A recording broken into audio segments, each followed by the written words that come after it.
Alors, mais il n'y a que 12 marches. C'est raide, mais il n'y a que 12 marches.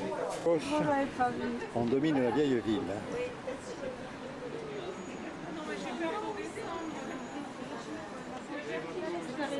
Les toits de la vieille ville paraissent tout emboutis, mais ce n'est qu'une illusion. D'en bas, ce sont des petites.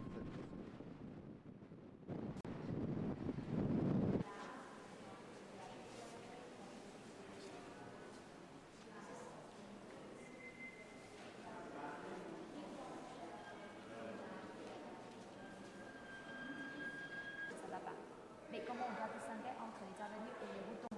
Une fois vous tombez dans une route, vous verrez de chaque côté.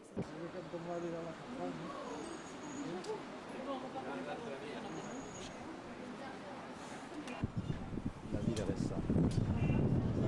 Vestiges du passé.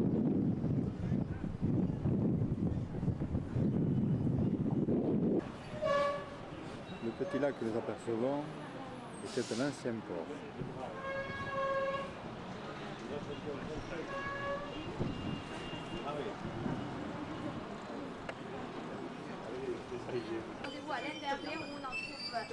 Les tours de la cloche et du tambour servaient de moyen de communication entre les quartiers et permettaient de donner l'heure. Une des rares rues importantes de cette vieille ville.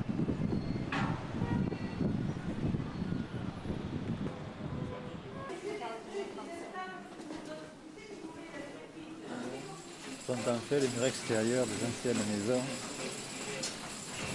traditionnelles chinoises, qui ont toutes été remaniées pendant la Révolution, à l'intérieur desquelles on a construit plein de petits appartements.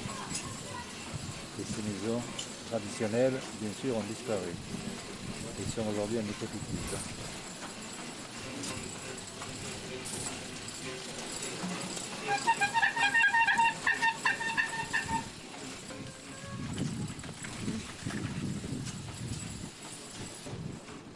L'entrée d'une des rares maisons bourgeoises qui a subsisté.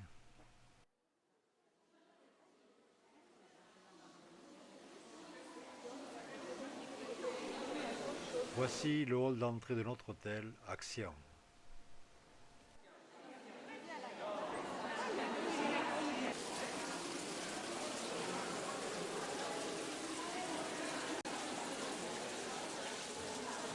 Le groupe, prêt pour le voyage. En Chine, Xi'an représente la capitale de 13 dynasties impériales et la résidence de plus de 70 empereurs. Et à votre gauche, ça c'est la porte ouest, nord, sud et nord. Et la capitale ancienne de la Chine. Mais Xi'an, c'est la capitale de 13 dynasties plus anciennes. À Pékin, c'est un peu plus récente. C'est la dynastie de Ming et Qing qui ont installé la capitale. On a trouvé beaucoup de pièces en bronze magnifiques. Et le nombre de bronzes s'élève à plus de 4000 dans cette rue, dans la ville. La splendeur de Chang'an est incomparable à Rome et Istanbul. Elle méritait une capitale internationale. Voilà, ça c'est la porte sud, la porte la mieux conservée. La porte sud.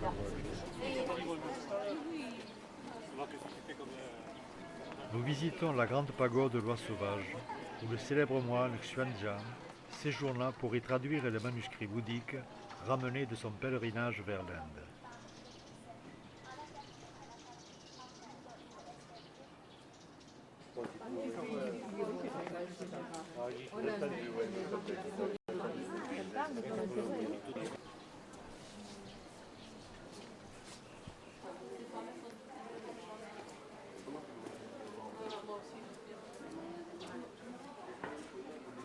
La cassette, la cassette du Mexique, elle est formidable. Aussi, il y a les temps.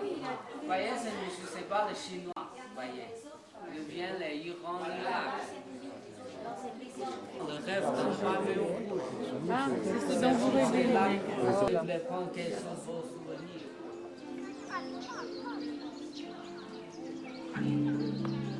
Dans le jardin de la pagode. Les étudiants en dessin.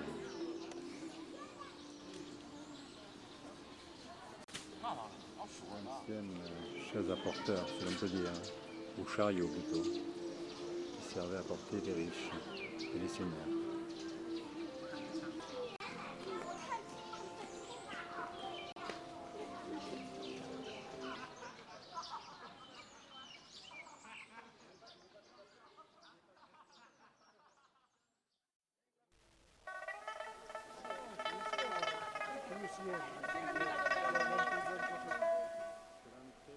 C'est ici, sur la montagne Lishan, que fut découvert en 1974 le tombeau de l'empereur Qixi Huangdi et son armée de terre, composée de plus de 7000 cavaliers et fantassins, statues d'argile de grandeur nature. C'est l'une des plus impressionnantes découvertes de ces dernières années.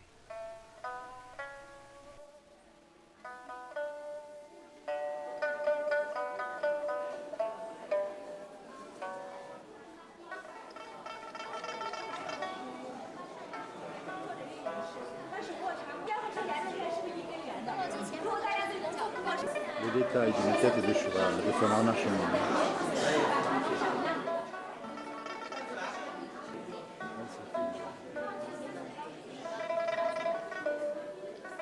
Du site, en sortant du premier musée.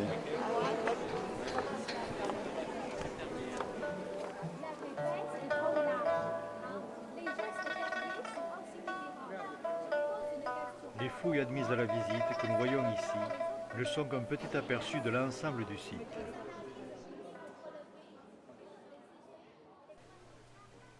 Ces soldats de terre étaient équipés de véritables armes, qui sont exposées à part aujourd'hui.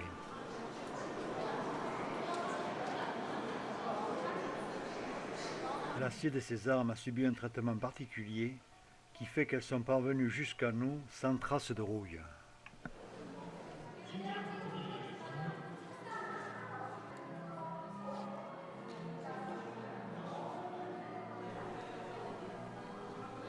Cette armée enterrée a été qualifiée de 8e merveille du monde. Fais comme si tu le voyais pas. Oui, mais moi je regarde le flic quand même. Parce que pour quand tu tournes dans la tête, tu permets. Voilà, on tape. Alors non, tu vas m'expliquer maintenant. J'allais t'expliquer que les Américains. À l'état originel, des fois les fouilles sont totalement brisées parce que les poutres qui étaient au-dessus ont été fossilisées, se sont complètement dégradées. Les marchands essayent de nous attraper par tous les moyens.